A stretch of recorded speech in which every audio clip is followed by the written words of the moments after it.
incrível que pareça, eu fiz um dos primeiros exames da OAB. Na época, gente, foi, graças a Deus, nós adorávamos a história do exame. Sabe por quê? Muita gente acha que não tinha prova da OAB antes e sempre existiu prova. A diferença é que antes de existir o exame, assim, por escrito e tal, era uma prova oral. Você acredita nisso? Bem, pessoal, quando eu fiz a prova da OAB era um pouquinho diferente, né? Não era uma prova unificada, as seccionais é que faziam o exame. Agora a pressão também era forte. Quando eu fiz o meu exame de ordem, isso foi em dezembro de 1999. Eu tinha acabado de me formar. E, gente, naquela época, eu confesso que realmente o exame de ordem era bem mais tranquilo, era bem mais fácil. Eu fiz a prova no ano de 2001 e na época fiz em direito penal, logicamente, foi cobrada uma queixa-crime. E na época em que eu fiz a prova, nós ainda podíamos utilizar a doutrina. Na segunda fase era possível levar material de apoio, é isso mesmo. Tinha gente que levava malas e malas, eu levei apenas os livros principais. Por um lado, gente, a consulta, ela facilitava muito a prova, porque você tinha um material ali para você consultar e tal. Mas também levava muita gente a erro nas questões e principalmente perda de tempo. Por quê? Porque você levava, às vezes, uma mala cheia de livros que você nunca tinha aberto na vida. E aí você achava que na hora da prova que você ia encontrar aquilo que você precisava para resolver, para responder as questões, né? Não dava muito certo, não. Eu lembro que no dia eu levei uma mala cheia de livros, mas isso pra mim não foi uma coisa boa. Porque eu me senti perdida em relação à divisão do tempo para fazer a prova. Tinha muita coisa para eu consultar, eu abri vários livros, eu me sentia confusa. Então eu particularmente acho muito melhor você fazer uma consulta tão somente à lei seca na hora da segunda fase. Consulta ao VADME com apenas a lei seca facilita muito. Porque não podem fazer grandes cobranças, grandes exigências sobre teses doutrinárias, etc.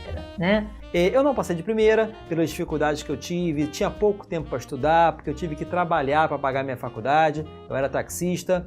E quando eu caí na real, eu falei, não, vou ter que reservar um tempo para poder estudar. Porque lá na frente, não interessa se foi de primeira, de segunda, de terceira, ninguém, né, vai fazer essa pergunta. Se fizer, você sorri, né, e diz para que você quer saber.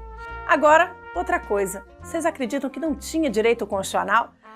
A disciplina mais importante do ordenamento jurídico só entrou depois. Eu tive que escolher uma outra segunda fase, gente. Olha que dificuldade! Não vou dizer que eu escolhi, não. Mas deu tudo certo, graças a Deus. Era outro ramo do direito público, adivinha aí? Quanto à segunda fase, eu escolhi direito empresarial. E naquela época, na segunda fase, podia cair tanto uma peça processual quanto um parecer. Empresarial nunca tinha caído parecer e caiu na minha prova. Era para falar lá sobre execução de um cheque que veio sem suficiente provisão de fundos, né? Tinha um pouquinho de penal também, porque eu tive que falar do crime de estelionato, né? O artigo 171 do Código Penal. Mas foi isso, pessoal. Realmente, depois eu acabei enveredando para criminal, né, por força do destino. Na verdade, todo mundo namora com direito penal na faculdade. Muita gente, na dúvida, acaba fazendo penal, porque é aquela matéria que a pessoa mais se apaixona, né? E acaba casando na prática com outros ramos do direito. Desde que eu comecei a faculdade, eu já era apaixonada pelo direito penal. E eu lembro muito bem que as pessoas diziam para mim, os professores inclusive, que eu ia me apaixonar pelo direito penal, mas que eu ia acabar me casando com o direito civil. E olha que não foi isso que aconteceu. Eu me apaixonei pelo direito penal, eu fiz a prova da OAB em direito penal e eu me casei com o direito penal. Mas enfim, pessoal, o ideal é que você realmente separe um tempo de estudo, que você escolha o melhor curso preparatório e que, obviamente, você escolha a matéria do seu coração para a segunda fase, né? Essas são as dicas que eu gostaria de passar para vocês, que serviram para mim e espero servir para vocês também. A prova é difícil? É. E você tem que estar preparado? Sim. Certo? Mas a prova não é um monstro, não. Ela dá para ser feita com tranquilidade, se você faz uma preparação organizada, certo? Com dedicação. E é lógico, gente, para ser advogado você precisa de uma prova tão importante quanto a prova para a magistratura, para a defensoria, para o Ministério Público ou para delegado de polícia, ou para qualquer outro cargo, né, que exija um concurso. É justo que tenha um exame? Sim.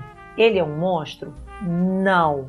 Outra coisa, a prova da OAB não mede inteligência de ninguém, não vai dizer se o seu futuro profissional terá muito sucesso ou não. É apenas uma prova importante, mas cuidado com esse peso nos ombros, tá bom?